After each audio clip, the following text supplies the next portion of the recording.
Oscar Clifton spent 38 years in prison and died behind bars, convicted of the 1975 murder of Donna Jo Richmond, a 14-year-old girl from Exeter, California. I can tell you one thing, I'll never be on a jury. I'll never convict anybody. I don't trust the judges, the lawyers, or anybody. I never believed he was guilty. I wouldn't have married him if I really believed that he, actually did it. But getting to know him as a person, he couldn't have done that. He loved his kids. Oscar remarried while in prison, and although his second wife stood by him, she never told her family about his conviction and kept his identity a secret, so she asked us not to show her face. Clifton's children couldn't avoid the stigma. In 1976, small-town life was grim for them, especially for his daughters, with their father in jail, facing a death sentence, accused of brutally murdering a girl just about their age. I was a very shy person. I had 2 friends there. So almost immediately they started saying that, oh, that's the murderer's daughter. Calling names. And one of the boys, I didn't realize he was there, and he came up behind me, grabbed me from behind, had his hand across my breast, and a knife to my neck. And told me that he should do the same thing that my father had done to her. Once Clifton got convicted, the judgment and whispers continued. As they grew older, the children did all they could to move on. A lot of regret. I joined the military to get away, and I didn't really come back that often, but I could have made the effort to see him when I did come back, and I didn't. My children didn't even know about this until about a year ago. It didn't matter if he was innocent. I didn't want them to grow up feeling like they had a grandfather in prison.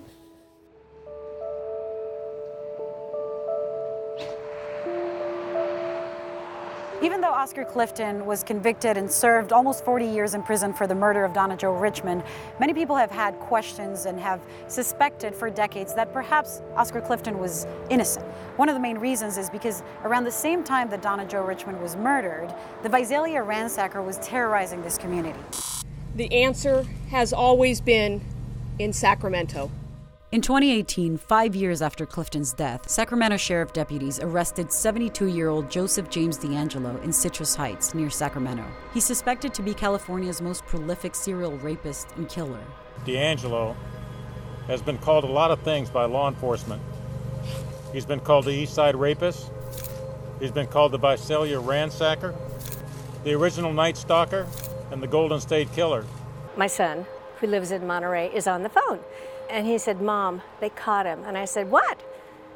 They caught the East Area Rapist. And I said, is he the Visalia Ransacker? If it's the Visalia Ransacker, then it's over. Then we know it was who killed Donna. So you thought... I thought it was over. Yeah, exonerated. DeAngelo is suspected of burglarizing hundreds of homes, raping at least 50 women, and killing at least 13 people. The oldest crime he was charged with is a murder attributed to the Visalia Ransacker, who was active in Visalia between 1974 and 75, breaking into homes, attacking teenage girls, killing the father of one of them, and even shooting at a police officer. At the time, DeAngelo lived and worked as a police officer in Exeter, where Donna Jo Richmond was from and where she was killed. When DeAngelo was captured, what were your thoughts? Did you think about Oscar? I was hoping that he was the one that might confess that he killed Donna Jo.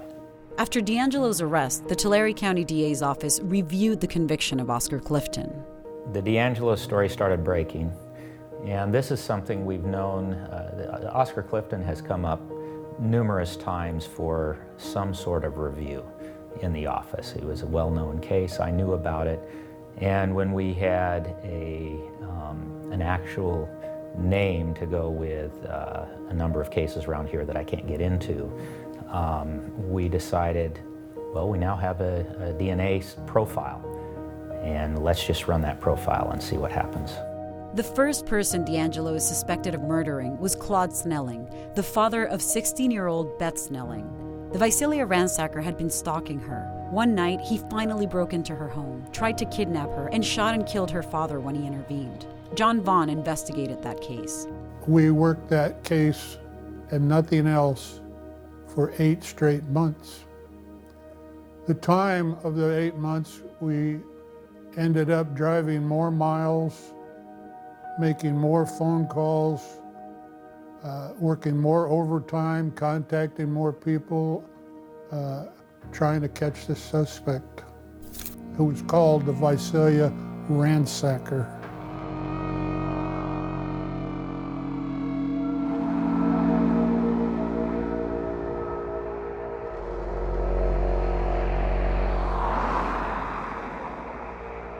You know, when you look at the events of Donna Jo Richmond, of Jennifer Armour, and of Beth Snelling, what you have is 3 girls who are essentially all in the same age range, 14, 15, 16 years old. Beth Snelling and Jennifer Armour went to the same school. They went to Mount Whitney High School together. The body of Jennifer Armour, the teen murdered in 1974, was found along the same canal that ran by the orchard where Donna Jo's body was found in Exeter a year later. Tulare County sheriffs named Clifton as a suspect, but his family said he was living out of state at the time. She disappears in Visalia on November 15th, 74. One is immediately in the canal, the other is immediately next to the canal. Both are in orange groves, and they both end up in locations where they were transported. They were both missing on a Friday night. They're 13 months apart, and there aren't any other homicides like this in Tulare County. Tulare County sheriffs have even named D'Angelo as a suspect in the Jennifer Armour case. Although her body was found in Exeter, Armour was last seen in Visalia, where she lived, and just blocks away from the home of Beth Snelling, whose father was murdered by the ransacker. The location is the last known location where Jennifer Armour was seen. The most recent VR hits were 2 to 3 blocks from that location where Jennifer last was. In multiple East Area rapist cases in Sacramento, police reports show him placing evidence from one crime scene at the homes of neighbors and at other crime scenes, in some cases suspectedly trying to frame neighbors. What led officers directly to Clifton was an invoice book of his found next to Donna's bicycle at the abduction scene, and her clothes were scattered on a road leading to his home. The East Area rapist was also known to leave soda or beer cans wiped off of fingerprints at the scene, like the ones found near Donna Jo's bike. And then there was the ski mask. Perhaps the most conspicuous connection with the ransacker and the East Area rapist cases was a ski mask that police found in the orchard near Donna Jo's body. East Area rapist victims described him wearing a ski mask during his attacks, and police reports showed that Beth Snelling, the 16-year-old attacked by the ransacker 3 months before Donna's murder, described her attacker as, quote, wearing a ski mask, black in color, with white stripes completely around it, and all she could see was his eyes.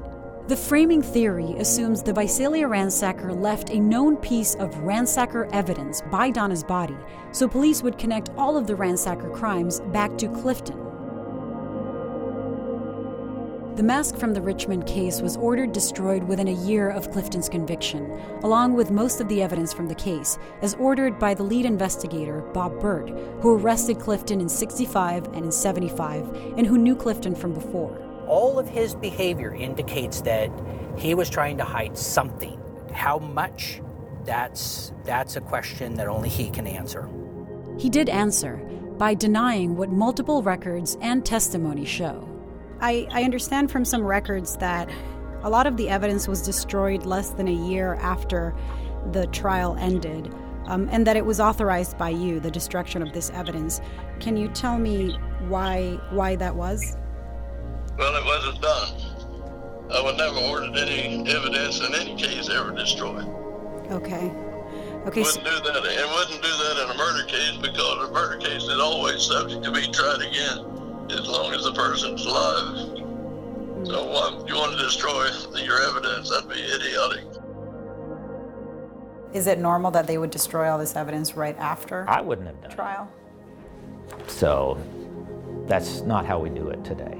Was it common practice then to destroy evidence I don't right know. after the trial? I have no idea. Clifton was facing death. Destroying evidence which could have been essential to his appeal is illegal now and was illegal then.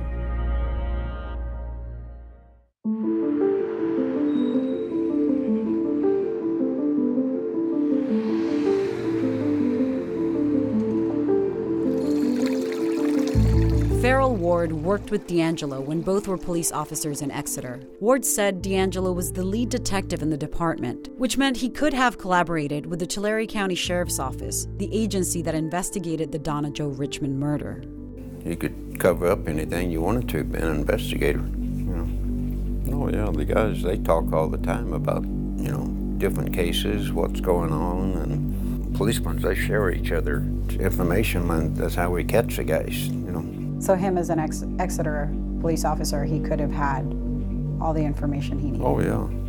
We can't know how involved, informed, or collaborative DeAngelo would have been on the Richmond case. We don't know if he knew Bird or any of the detectives investigating the Donna Jo Richmond murder.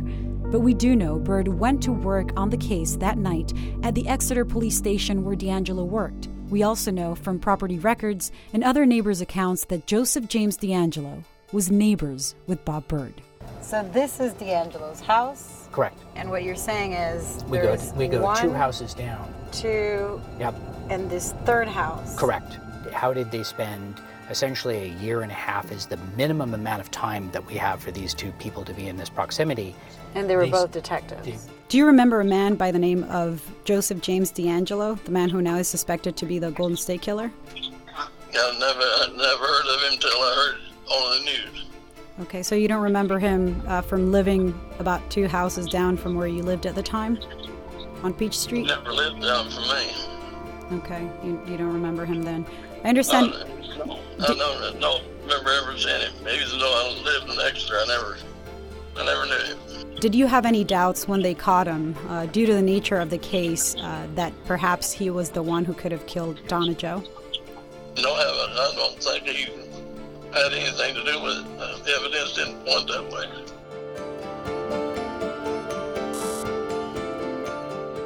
John Vaughn, who worked the Visalia ransacker cases, has a different opinion about DeAngelo. Do you have suspicions that it could have been him? Yeah, What makes you think that? because that's what I know now. I mean, he's done it. He did it before, and he's done it after. Do you think he was capable of framing someone? Sure, police officers are framing people all the time.